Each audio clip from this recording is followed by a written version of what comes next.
Hey, everybody, this is Kirk Martin, founder of Celebrate Calm, and this is actually a special message for those of you who have invested in the No BS instruction manual for strong willed children. I wanted to give you an update and provide some new case studies, and that's my goal is as we go along to keep giving you new insights, more practical applications of this just as we go on. And a lot of times these happen. I've got 3 stories. And it's based on a phone consultation I did and then also just meeting people at live events. And sometimes I get some creative ideas that I think I should pass along to you because you never know when it's going to spark something. So first example is, it was some parents I was talking to. They've got a boy who is like most of our kids, not motivated. And he's become angry and argumentative. He negotiates everything. And so, you talk to the parents, you figure out like, okay, the kid kind of feels helpless. Like he kind of wants to do well, but he's got a lot of issues. And so he just never seems like he measures up against his sister or anybody else. So he feels helpless and embarrassed. He feels dumb. And so the fact that he's angry and argumentative and negotiates makes sense to me, right? Because the rest of his life feels like it's out of control. So now I've got to try to control something. And what I want to reinforce in this point here is that most of the outward behavior and the negative behavior you're seeing, it's a byproduct of a kid who feels helpless and dumb and doesn't feel good about himself, right? Because parents will keep asking like, well, what do we do about knocking out that bad attitude? I was like, I don't know. What are you going to do? Take away more stuff? Like that's not going to work. The bad attitude isn't the issue. That's merely a byproduct of all the other stuff going on. So as we dig in a little bit more, you hear phrases like, well, he says he feels like we're against him. Well, you've heard that before because our kids feel like they're battling against the world. And so the parents have gotten into, we all do this. They got into this habit of, well, if you don't do your homework, if you don't do your chores, if you don't turn off your screens, then X is going to happen, right? And so it's become just failure mode. Like just about every discussion is focused on stop this, stop, don't do that. And they've become kind of to what I heard was, I said, you're kind of nitpicking him to death, right? Like everything's negative. And so I use this analogy and I asked the mom, I was like, what if I came to your house every day or just one day and I just followed you around all day and picked out every single thing that you could do better? With the meals that you make, how you clean the house, for how you do your job at the office, for how you do, right? Like how you parent your children, how you do everything. Like, what if I nitpicked? And it was great because this mom said, yeah, I cringed. Like when you said that, I cringed because that's what it must feel like for him. So it's like, good. So let's start doing the opposite. So give him some space. Remember in the No BS program, there's a whole section on releasing your kids from expectations. So I want you to listen to that and do that because it's really, really powerful. And again, focus on what they're doing well. So here's the thing that I really wanted to get to because I like this kind of insight, right? So we're talking about doing chores, doing about homework. And remember, we talked in the program about jump-starting the brain, right? And you know how it is with our kids. Like I was joking how with Casey, like back when he was a teenager and he was playing Xbox, like I could put a trash bag on top of his Xbox controller, which is pretty much a reminder of, hey, you need to take out the trash. And yet he would be able to just like brush it aside or kick it to the side as if it wasn't there, right? Or like you put something in front of the door and you can't open the door without seeing this bag of trash, and yet somehow they don't put it together in a moment of like, oh yeah, the trash needs to go out. So we talk a lot about jump-starting the brain. But what happened in this phone consultation is what happens every time, which is about an hour into it, I get the insight, right? I find something interesting. And so I was like, well, what does he like doing? What does he enjoy? And it can be something weird, right? It doesn't have to be, just tell me. And so the mom and dad were like, well, he likes to pick weeds. And I was like, oh, that's cool. Now let's look at this. So you take one little random thing about your child. He likes to pick weeds. Okay, no big deal. Oh, no, it is a big deal. Before I dig into it, think about this for chores. Why do you have to decide exactly what the chores are? Why don't you go to your child and just say, look, your kids, and say, here, a list of all the things that have to be done around the house. I don't care which ones you do. You just have to do 3 of them or 5 of them, whatever you want. And he could pick picking weeds. And that could be his chore that he does. Because I can guarantee you nobody else in the house wants to do it. And your kids often like to do weird things like that or shovel mulch, So give your kids some ownership over something different. But here's what's kind of cool. So when you start to think about these things with your kids, I want you to become very curious. I know we're very busy, but you've got to take some time and be curious and think, why would my child enjoy picking the weeds up? So you start to think about it and you think like, okay, well, one, he's outside. So outside is good because it's fresh air and it means he's alone. And it means my parents won't be out there nitpicking me and my annoying siblings aren't there, so I get to be out there alone. And while he's picking the weeds, he can have his little earbuds in listening to music. And as I said that to the parents, they said, oh, he loves listening to audiobooks. I was like, oh, that's another great insight. So he doesn't like to read, and I'm a huge reader and so is Casey, and I want kids to read, but there's no reason they can't listen to a lot of audiobooks because they're still learning, and it's a good thing. So now he's outside by himself, listening to the audiobooks. The picking weeds is very tactile. It's very sensory because he's feeling the soil and the dirt. And he's picking something up and there's pressure. And now he's throwing the weeds to the side and he's making a pile. When he walked out to pick up the weeds, he saw that the lawn didn't look so hot. But now it's looking cleaner and he's seeing this pile of weeds grow. Well, that's a sense of accomplishment. That feels good. And so it's all of those things are just healthy, good things, right? Now, it's not going to change his whole childhood, but we can use that. One, we can get him out there doing it because it seems to bring him some satisfaction. He gets fresh air. That'll probably change his mood a little bit. It gives you something to praise him for. But let's keep going with this. Why can't we take this the extra step and say, hey, look, very few people like to pick weeds, and yet you do. Why don't you make up some flyers and take it around to people in the neighborhood, because he happens to be a very good communicator. He's good at talking to people. He just doesn't like to write or read so much, not so great at math. So you've got to play to their strengths. So can you imagine he starts a little business and he starts picking up weeds and taking care of people's lawns. People will pay money for that. And now guess what? He's got the perfect sister who's awesome at school, but now he's the one who's earning some money, doing something practical. And other adults are talking to them saying like, man, you really cleaned up our yard. That's pretty awesome. Listen, we're going to do some spring cleaning here. We need some help cleaning out our attic. You think you'd mind climbing up in our attic and doing that? Because we'll pay you for that. And he starts making some money. And that's tangible and concrete. And he can start to buy his own things. And he becomes responsible. And he can give to charities with it. And now, and look, run with this a little bit, because this is how these things work. He volunteers or gets a job down the street helping an elderly couple doing their lawn. And so they may not have a lot of money, or he says, I'll do it for free, but they agree to feed him because they've got time. And so this guy is a great cook. So they invite him in for a snack or for dinner.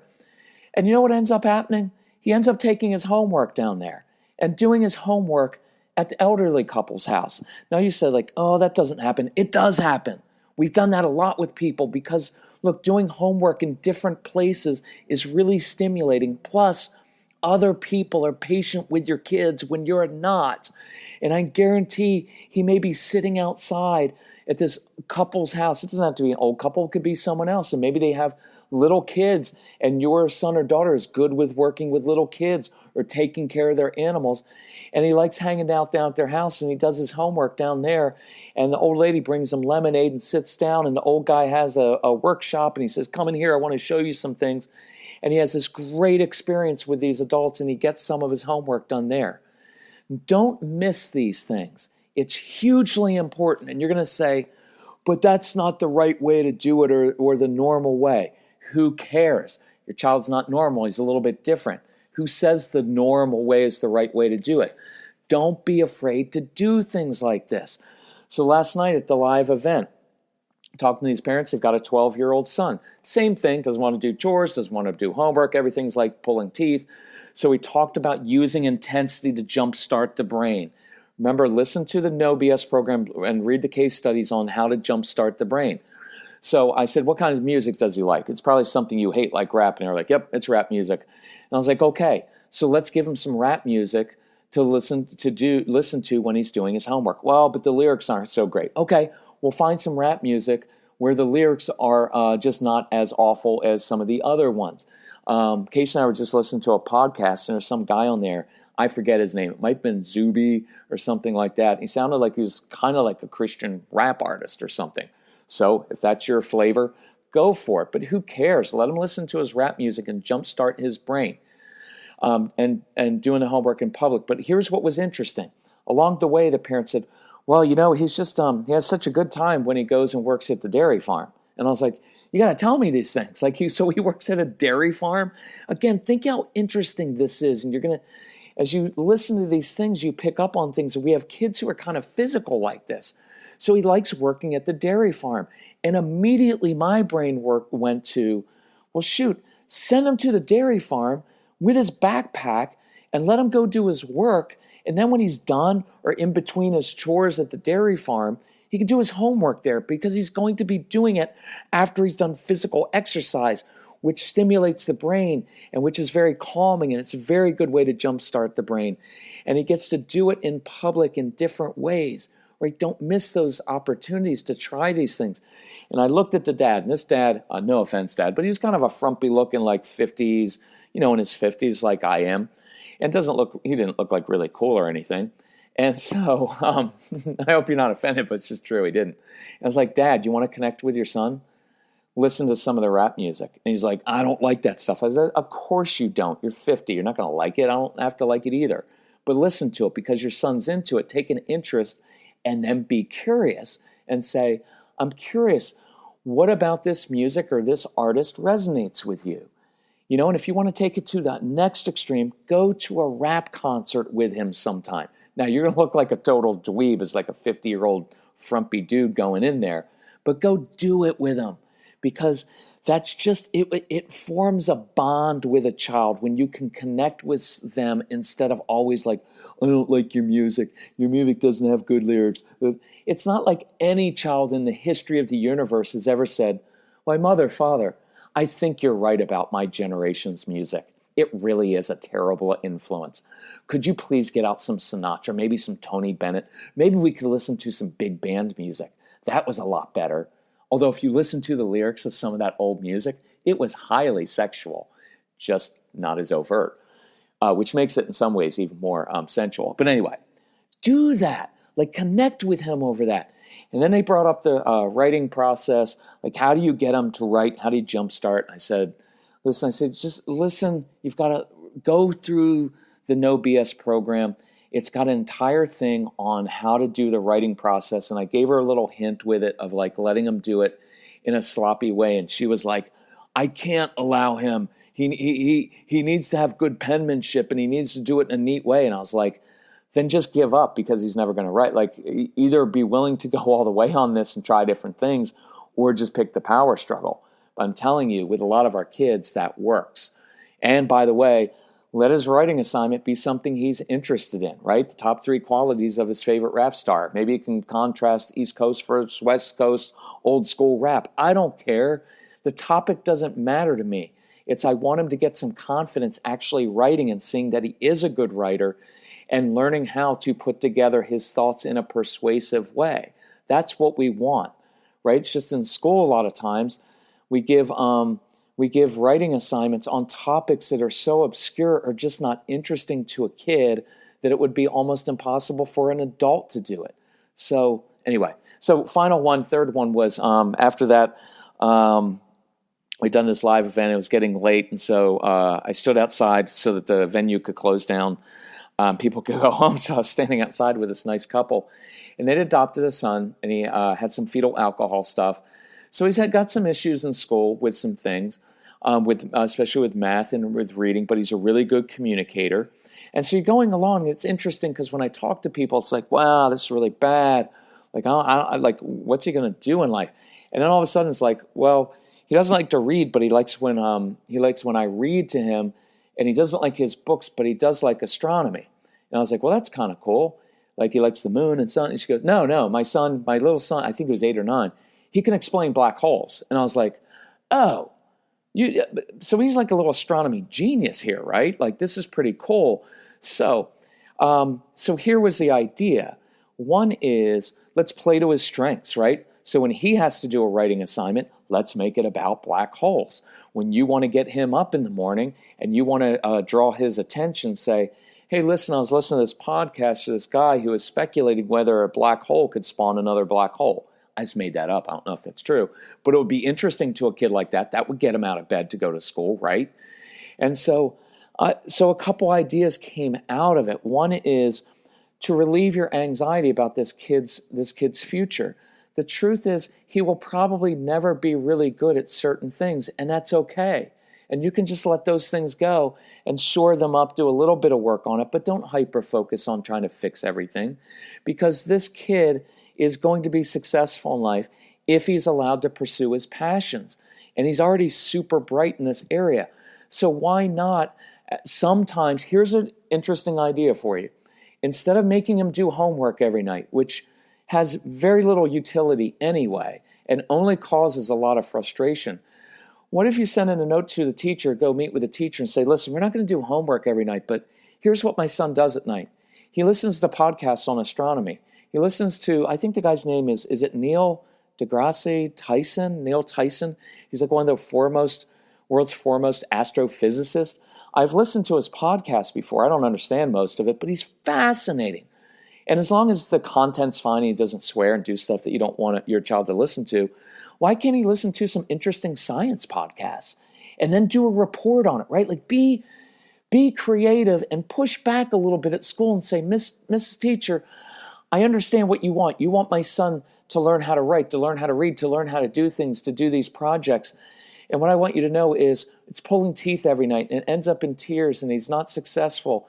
But what if he were to listen to a podcast and based on that podcast, he did his project based on a couple, astrophysicist projects or principles? Would that be okay to do? Because he'd do that in a heartbeat. So do that. And then I asked the parents, I was like, I want you to look up your local community college and see if there's a college class, like even adult curriculum or a college class on astrophysics or astronomy or something like that, and then sign up for it. And I don't know if you're allowed to, but maybe you sign your son up for it. Or you sign up and you take him. How cool would it be 1 or 2 nights a week that you go over to the community college with your 8 or 9-year-old son and you take him to class and he sits there and he gets it. And he goes up afterwards and he talks to the professor. And now he's taking classes with like young adults and grown adults. That will counter the feeling of you're dumb and you're stupid and you can't sit still in class and you don't do your schoolwork well, because he's hanging out with adults and he's getting it. So the point is, you get the point. Don't be afraid to do things differently and start with their strengths and build on that. If you're listening to this and somehow you don't have the program, just look it up. It's celebratecalm.com /NOBS. Just look up the No BS program. You'll find it. It's fantastic, and listen to it. If you've got questions, email me, and I'll try to address this in a future session. But thank you all for investing this time. Thanks for going through the program. This is a little bit of a reminder to go back through it because there are 25 steps. And if you got stuck on a step, go back and do it again because it will work. But remember to release kids from your expectations, right? That was a really important step. So anyway, thank you all for listening. If we can help you in any way, remember to reach out to my son Casey, Casey, at celebratecalm.com if you want help with anything, with scheduling workshops, or call us 888-506-1871. We'll be glad to help you however we can. And we appreciate how hard you're working at this. And if we can help you, just let us know. Thanks so much. Bye-bye.